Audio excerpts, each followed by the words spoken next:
Hadir, Pak. Zaki Hasim. Hadir, Pak. Edward Kusada. Izanura. Ada betul Pia.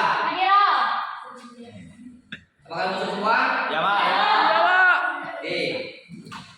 Sebelum pelajaran dimulai, apakah ingat materi sebelumnya tentang puasa? Ya. Oke, baik. Di sini Pak Guru akan menjelaskan tentang sholat tarawih dan witir. Ya, Pak. Apakah kalian tahu tentang sholat tarawih dan witir? Ya. Kapan sholat tarawih dan witir dilaksanakan? Setelah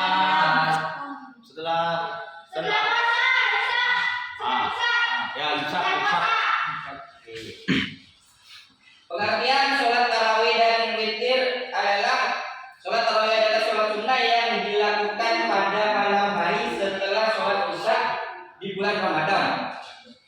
Sholat tarawih adalah sholat sunnah yang jumlah rakaatnya ganjil yang dilakukan pada malam hari setelah isya menjelang fajar.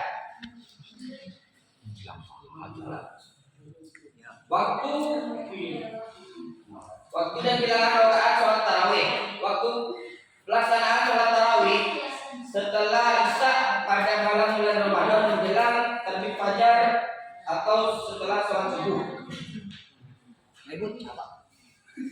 Waktu bilangan rakaat sholat witir. Waktu pelaksanaan sholat witir adalah sholat isya yang sampai menjelang terbit fajar. Namun bulan Ramadan sholat witir dilaksanakan setelah sholat tarawih. Oh, ya, Pak. Oke, kita bareng-bareng. Apakah tahu niat sholat tarawih dan witir? Ya. Belum. Gimana, Pak? Oke, Oke. lihat di sini dulu. Ini sih kacau lah. Burung, Pak. Ya, Pak. Kan ada dia. Banyak dia. Kan kita lagi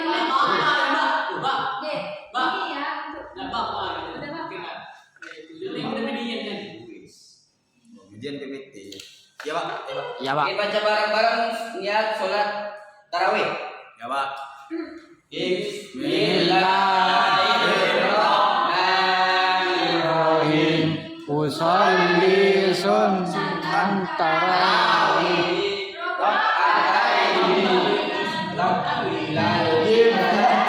Lillahi ta'ala Allahu Akbar. Witir, deh. Oke, niat sholat witir. Oke, baca bareng-bareng. Bismillahirrahmanirrahim. Usolli sunnatan witri raka'ataini lillahi ta'ala Allahu Akbar. Itu yang dua rakaat, yang satu rakaat. Usolli sunnatan witri raka'atan lillahi ta'ala Allahu Akbar. Oke, baru akan menampilkan video tentang asal mula sholat tarawih. Bisa balik-balik kan anak?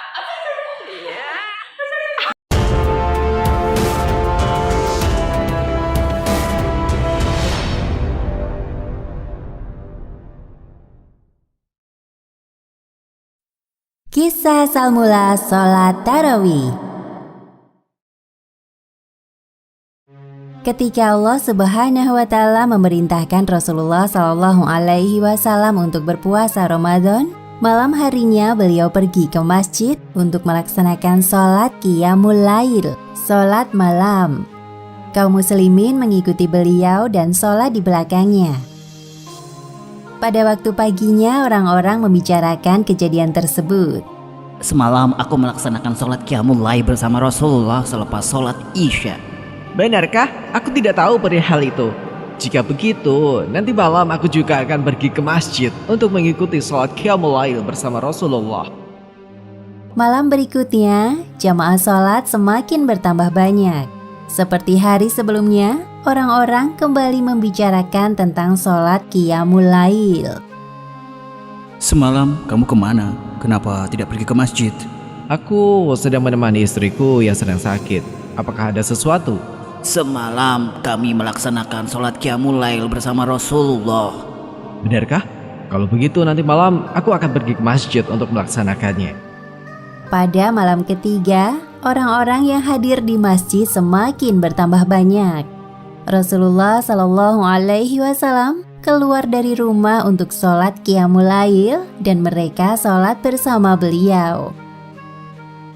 Kemudian pada malam keempat, masjid sudah penuh dengan jamaah. Akan tetapi Rasulullah tidak lagi datang ke masjid untuk melaksanakan sholat Qiyamul Lail. Seorang sahabat kemudian mendatangi rumah Rasulullah seraya bertanya, Ya Rasulullah, mengapa engkau tidak ke masjid untuk melaksanakan sholat Qiyamul Lail? Wahai sahabatku, aku khawatir sholat tersebut akan dianggap sebagai sholat wajib. Keesokan harinya setelah sholat subuh, beliau berbicara di hadapan para jamaah sebagaimana hadis yang diriwayatkan oleh Sayyidah Aisyah dalam kitab Imam Bukhari nomor 872. Sesungguhnya, aku bukannya tidak tahu keberadaan kalian semalam. Akan tetapi, aku takut sholat tersebut akan diwajibkan atas kalian, sementara kalian tidak mampu. Selama melakukan sholat tarawih 3 malam di masjid, beliau tidak menamainya dengan sebutan sholat tarawih, melainkan menyebutnya dengan istilah Qiyamul Lail. Istilah tarwih atau tarawih baru terjadi pada masa pemerintahan Umar bin Khattab. Karena melihat kenyataan, umat yang banyak melakukan sholat tarawih dengan cara sendiri-sendiri menurut seleranya. Kemudian Umar mengumpulkan kaum muslimin untuk melakukan sholat tarawih secara berjamaah. Umar bin Khattab menunjuk Ubay bin Ka'ab sebagai imam sholat. Wahai kaum muslimin, aku, Ali bin Abu Thalib maupun Sayyidah Aisyah melihat banyak dari kalian yang sholat tarawih dengan cara sendiri-sendiri. Maka mulai sekarang kita akan melakukan secara berjamaah. Sholat ini akan dipimpin oleh Ubay bin Ka'ab. Sholat tarawih artinya istirahat, karena kaum muslimin melakukan istirahat setiap selesai melakukan sholat. Beberapa hadis menyebutkan tentang perbedaan jumlah rakaat Qiyamul Lail. Maka terjadi perbedaan jumlah rakaat di kalangan para ulama. Dan perbedaan tersebut diperbolehkan menurut Islam. Demikianlah kisah di balik asal mula sholat tarawih. Hikmah penting yang dapat diambil dari kisah ini, pertama, hendaknya berlomba-lomba dalam mengerjakan sholat tarawih selama bulan Ramadan. Kedua, sholat tarawih dapat mendekatkan jiwa kita kepada Allah Subhanahu wa Ta'ala. Wallahu a'lam bishawab. Video tersebut apakah ada yang ditanyakan? Ada. Oke, jadi belajar tadi apakah yang sudah ditanyakan? Kedua akan kasih soal dikerjakan di rumah ditunggukan minggu depan. Iya, Pak. Pribadi Pak, bukan kelompok Pak. Mana Pak? Kapan nih Pak? Kapan nih, Pak? Depan. 2 minggu lagi. Iya. Bola. Boleh, Pak. Pelajaran tadi apakah ada yang ditanyakan?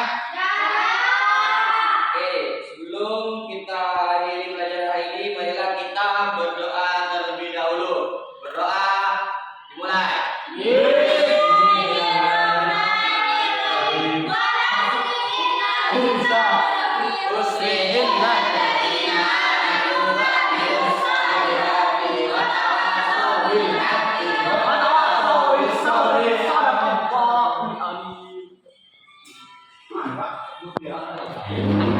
Sen. Oke, kurang lebihnya Assalamualaikum warahmatullahi wabarakatuh. Waalaikumsalam warahmatullahi